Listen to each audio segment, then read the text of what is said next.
going to deliver it right away. We have the military all set up logistically. They're all set up. We have our military that delivers soldiers, and they can do 200,000 a day. They're going to be delivering. This is the same man it's who all told set you up. by Easter this would be gone away. By the warm weather, it'd be gone. Miraculous, like a miracle. And by the way, maybe you could inject some bleach in your arm, and that would take care of it. This is the same man. That was said sarcastically, and you know that. That was said sarcastically. And so here's the deal. This man is talking about a vaccine. Every serious company is talking about maybe having a vaccine done by the end of the year. But the distribution of that vaccine will not occur until sometime beginning or the middle of next year to get it out.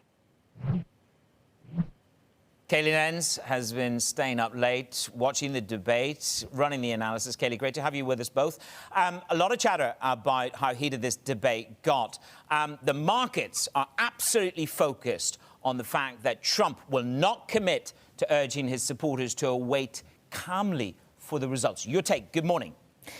Yeah, good morning, Manus, or I guess it's good morning for me. I can't lost track of what time it is here in New York. But yes, you're exactly right. The president very much keeping a contested election on the table, again, questioning the legitimacy of mail-in voting. But beyond that, this was a debate that really could be characterized as undignified. Both Trump and Biden interrupting, stepping all over each other. Biden resorting to name callings, at one point telling the president to shut up. He called him a racist. He called him the worst president America has ever had, and repeatedly called him a clown. Well, Trump, for his part, came after Biden on allegations of his son, Hunter Biden, as well as questioned Biden's intelligence. At the end of the day, this really was a lot of noise, as you both have referred to, really, really light on the policy, difficult to cut through the noise to get to the meat of what the American people probably really wanted to hear about tonight.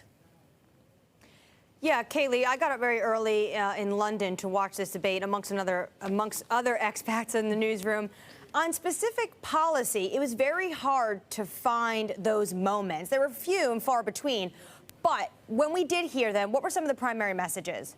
On Biden's part, one of his primary message was in regard to his economic policy. He's very much tried to make this election as a referendum on President Trump's handling of the virus and, of course, the economic state that the pandemic has left the U.S. And he said his plan will create millions of jobs, $1 trillion to economic growth. He also talked about his plans to raise the corporate tax rate to 28%. And then on climate, he said he would have the U.S. rejoin the Paris Climate Accord. As far as President Trump, he spent a lot of time defending his record in his first term as handling the pandemic and also the strength of the pre-pandemic economy. But when focused on his actual policy plans for what he plans to do going forward in regard to the virus, in regard to health care, he was really light on the details.